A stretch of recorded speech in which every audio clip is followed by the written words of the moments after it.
जय जय श्री राम। आप सभी का जीवन मंगलमय हो। धर्म से जुड़ने के लिए, धर्म के साथ और धर्म पर विश्वास, श्रद्धा होने से ही मनुष्य का जीवन कल्याणकारी और सफल होता है। धर्म की कृपा परमात्मा की कृपा से। इसलिए धर्म से जुड़ने के लिए अधिक से अधिक subscribe, like, share, follow, comment करने की, सहयोग देने की कृपा प्राप्त करें, प्रदान करें। धर्म का जो स्वरूप है, रघुपति राघव राजा राम, पतित पावन सीताराम,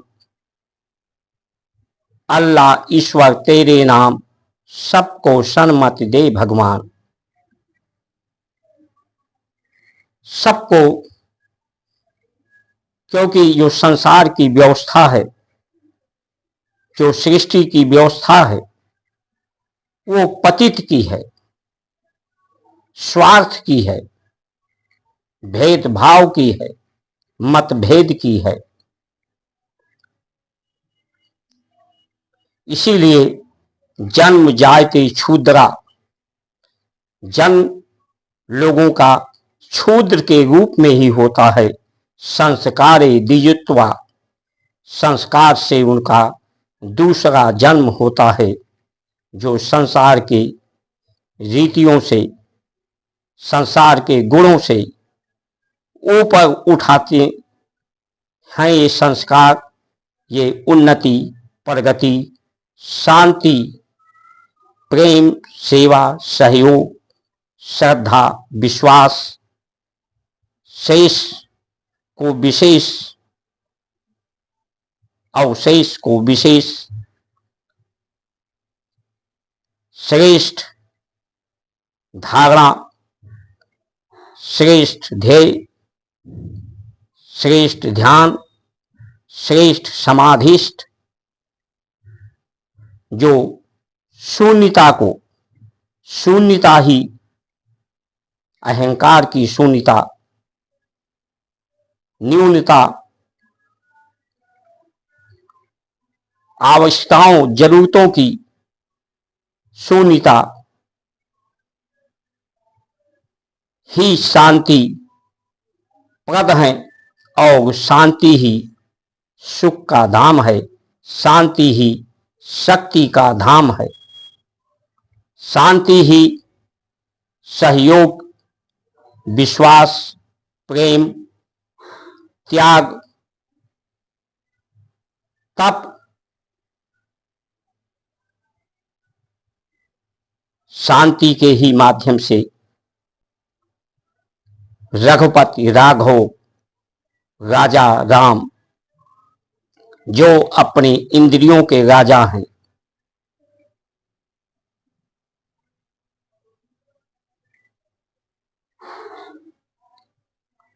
राम के जो चरित्र चिंतन, चरित्रार्थ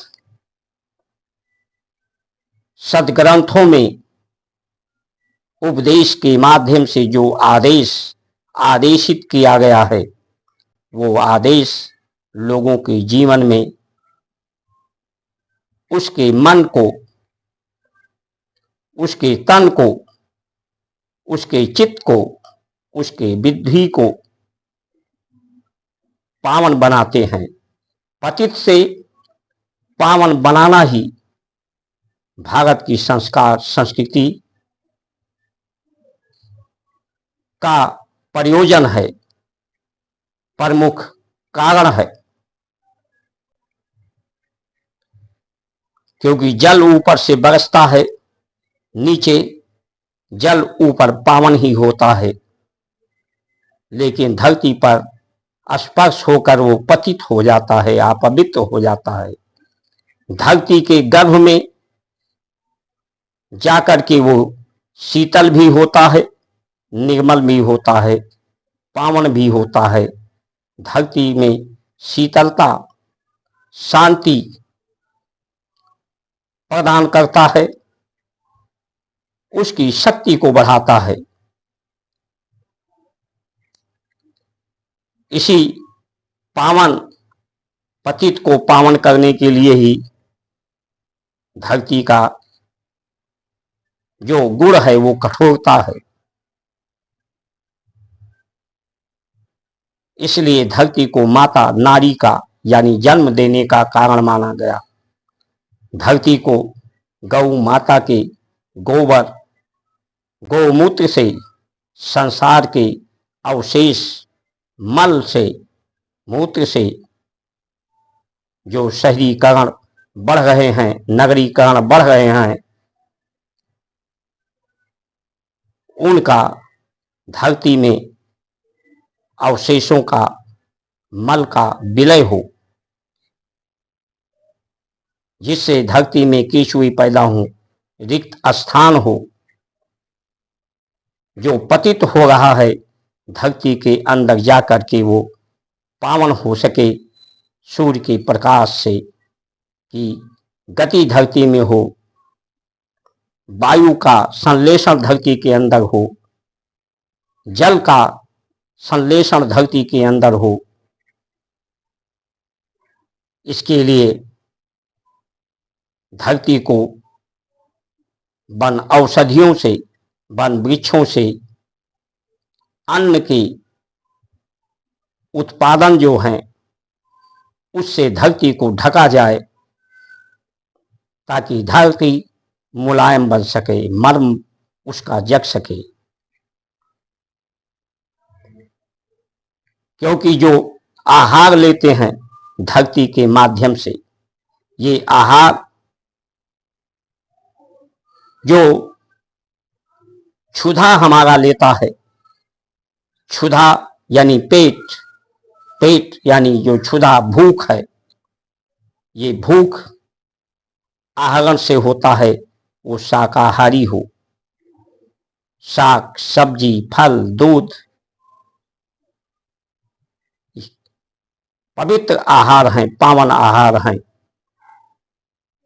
अन्न जो धरती का हो उसे अग्नि के संपर्क में ला करके, अग्नि से संबंध करके भूजा जाए, उबाला जाए, अंकुरित किया जाए, उसका विकार नष्ट हो जाए, पावन हो जाए आहार, तो विचार पावन हो जाए, विचार पावन हो जाए तो कर्म सबके सुंदर हो जाएं।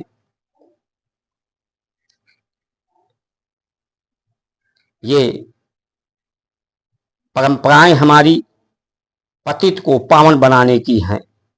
जो पतित है वो क्षुद्र है, क्षुद्र को नदी भी कहा गया है। यही नदी जब गंगा जी गौमुख में होती हैं तो पवित्र होती हैं, क्योंकि नदी का गुण नीचे गिरना है, नीचे बहना है। नीचे जब गिरती हैं, बहती हैं तो अपवित्र होती जाती हैं, सागर में पहुंचती हैं तो निष्प्रयोज्य हो जाती हैं।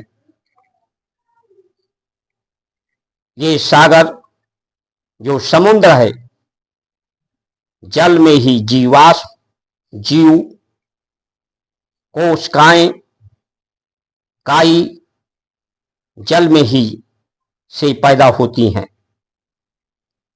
यही जल सूर्य के वाष्पोत्सर्जन से ऊपर उठती हैं, उन्नति की तरफ, प्रगति के तरफ, पहाड़ों पर पहुंचती हैं, जमती हैं, बर्फ बनती हैं, फिर ये शुद्ध हो जाती हैं, निर्मल हो जाती हैं, फिर ये गंगा के स्वरूप में हो जाती हैं। वही जब बरसता है जल तो उसी से संसार की सृष्टि, शरीर का निर्माण होता है, शरीर के अंगों का, इंद्रियों का, बुद्धि का निर्माण होता है, बीज का निर्माण होता है, जिससे उत्पत्ति होती है। तो नारी का भी गर्भ पावन हो। रामचरित्र के उपदेश आदेशों को, उनके दर्शन, शुद्ध आहारों से, व्यवहार से, और धरती का गर्भ भी पावन हो, प्रकृति भी पावन हो, जिससे पवित्रता, सुगंधता, प्रेम की गंगा, ज्ञान की गंगा, दान की गंगा इस धरती पर अवतरित हो। यही मूल है धर्म का। हिंदू, मुस्लिम, अल्लाह, ईश्वर, तेरे नाम, वो एक ही है।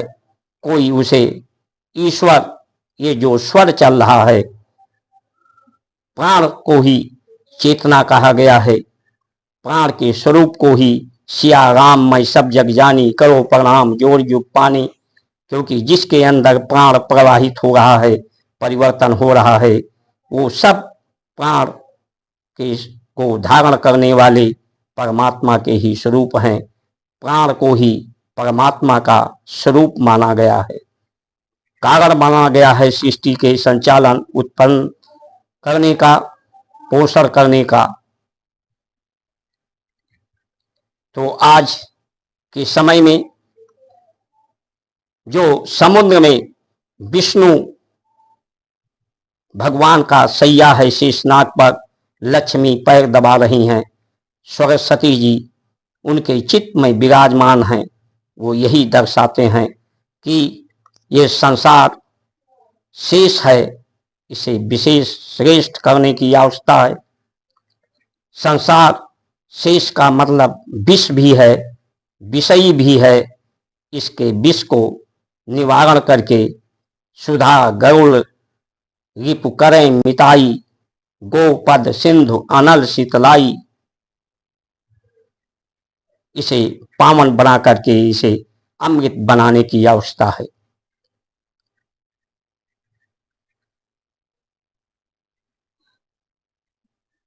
हिंदू संस्कार संस्कृति दीक्षा देती है, लोगों को दक्ष बनाती है, स्वरोजगार पैदा करती है, उत्तम चरित्र चिंतन की बात करती है। जब अल्लाह ईश्वर एक ही नाम है, धरती अंबर भी एक है, तो एक दूसरे से संधि होनी चाहिए, समझौता होना चाहिए, एक दूसरे का सरोकार होना चाहिए। जो आताताइयों के द्वारा विखंडन किया गया है भारतीय संस्कार संस्कृति का, विध्वंसकारी, विखंडनकारी नीतियां बनाई गई हैं, मंदिरों को जो विखंडित किया गया है, उस पर व्यवधान क्यों है? उस व्यवधान को दूर करने की आवश्यकता है। जनता जनार्दन शांति को चाहती है, स्वस्थ रहना चाहती है, लेकिन ये स्वस्थ दवा खाना, दवा और डॉक्टर के पास जनता नहीं जाना चाहती है, क्योंकि इसमें जनता का शोषण होता है, रोग का निवारण नहीं होता, रोग को दबाया जाता है, रोग को कुछ देर के लिए छिपाया जाता है, निवारण नहीं होता। जनता थाने नहीं जाना चाहती, जनता न्यायालय नहीं जाना चाहती, क्योंकि यहां पर शोषण होता है। और ये भारत की परंपराओं पावन सब कुछ हो जाए तो किसी को डॉक्टर के पास जाने की, न्यायालय जाने की आवश्यकता ही ना पड़े। विद्या वेद और वैद के लिए आधारित हो, जिसमें दीक्षा हो, शिक्षा हो, रोजगार परक व्यवस्था हो।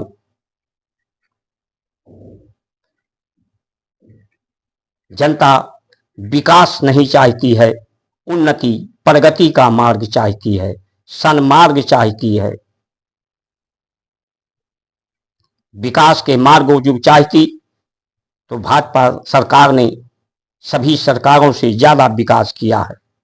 वो 400 पार निश्चित होते, लेकिन इस विकास का फायदा आम जनमानस को नहीं हो पा रहा है। 15% लोगों तक ही इसका उपयोग हो पा रहा है, क्योंकि सड़कें बनने से लोगों का ना समय आम आदमी का बचता है यात्रा में, ना धन बचता है। जितना पहले लगता था उससे कहीं ज्यादा धन भी खर्च होता है, भीड़ में उसे धक्के मुक्के भी खाने पड़ते हैं, समय भी लगता है। दूरसंचार व्यवस्थाएं बढ़ी हैं, दूरसंचार व्यवस्थाओं से सरकार चाहे तो सभी के क्रियाकलापों का विवरण रख सकती है, लेकिन उसका प्रयोग सिर्फ दोष और दोषारोपण के लिए हो रहा है। नहीं तो ये दंगे, अपराध, आतंक सूचना पहले से मिलती, सजग होती सरकार, या रोहिंग्यों का देश में आना ये संभव ना हो पाता। आज सिर्फ शोषण और कुपोषण,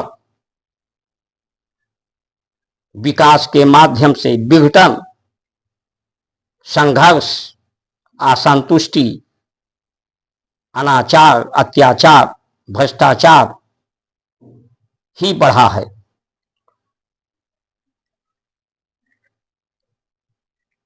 हिंदू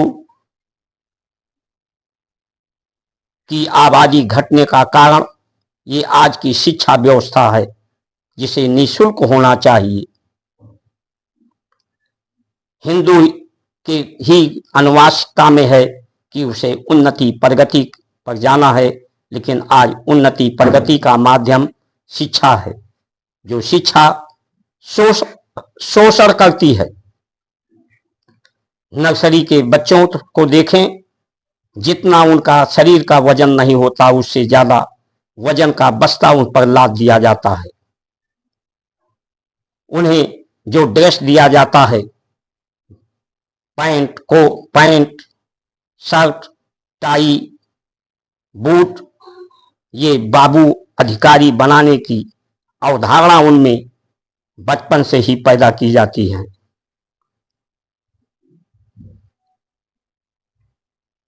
उनका आध्यात्मिक, मानसिक, बौद्धिक, शारीरिक रूप से शोषण हो रहा है।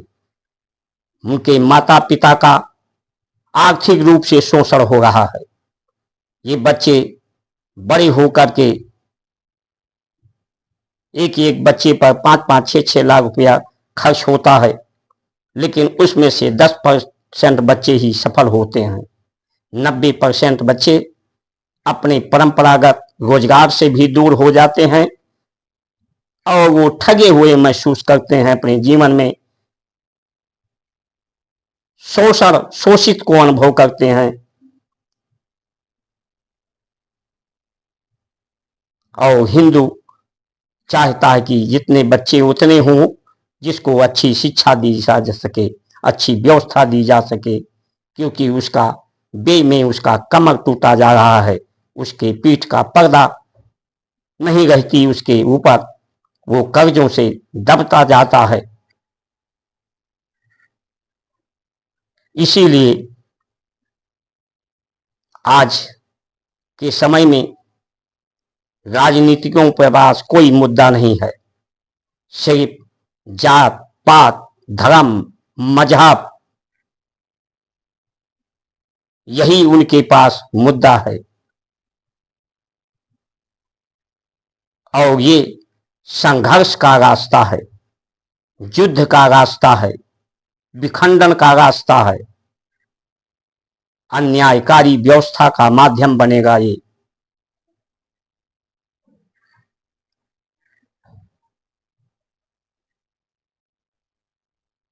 इसलिए आवश्यक है कि हम अपनी भारत की संस्कार, संस्कृति, परंपराओं पर जिस तरह से मोदी जी ने अपने भाषण में कहा कि ये विकास स्वच्छता के बगैर बेकार है, तो ये उन्हें 2 कदम और आगे बढ़ना चाहिए। ये स्वच्छता जो पतित हैं उन्हें पावन बनाने के लिए, चाहे शिक्षा व्यवस्था हो, न्याय व्यवस्था हो, शासन प्रशासन हो, राजनीति हो, सब में स्वच्छता, पारदर्शिता, ईमानदारी, समझदारी, जिम्मेदारी, बहादुरी, लोगों का चयन और चुनाव जनता जनार्दन को करना चाहिए। जनता भी शांति चाहती है, जनार्दन भी शांति चाहते हैं, धरती भी शांति चाहती है, प्रकृति भी शांति चाहते हैं। लेकिन ये जो पावन धरती नहीं हो पा रही है आज के समय में, जो नगरों का मल है वो बरसात के ऋतुओं में बहकर समुद्र में पहुंचता है, तो क्या वहां विष्णु ही विश्व हैं, विश्व के निर्माता हैं, विष्णु को हम गंदगी अर्पित करना चाहते हैं? वही गंदगी सूर्य की वाष्पोत्सर्जन से उसका सूक्ष्म तत्व वायु तत्व में जाता है, वही गंदगी बरस रही है, वही से गंदे विचार, गंदे आहार, दूषित आहार, राग द्वेष को, शोक संताप को, रोग को वही पैदा कर रहे हैं। जिसे धरती के अंदर जाना चाहिए वो समुद्र में पहुंच रहा है, धरती के गर्भ में जाना चाहिए। वही जब सूर्य की धरती से दूरी बढ़ती है तो ठंडी ऋतु कहलाती है, उसमें वही ओस बनकर, कोहरा बनकर अत्यधिक ठंडी का अनुभव कराते हैं। वही सूर्य जब धरती के नजदीक होता है गर्मी के ऋतु में, तो वही ऊष्मा को बढ़ाते हैं, जिससे जलवायु परिवर्तन हो रहा है, ग्लेशियर पिघल रहे हैं, समुद्र का जल स्तर बढ़ रहा है, समुद्र की सीमाएं बढ़ रही हैं।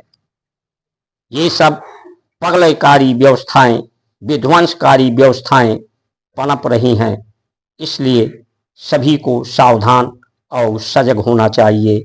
इन्हीं वचनों के साथ आप सभी का सुमंगल कामना करते हुए जय श्री राम।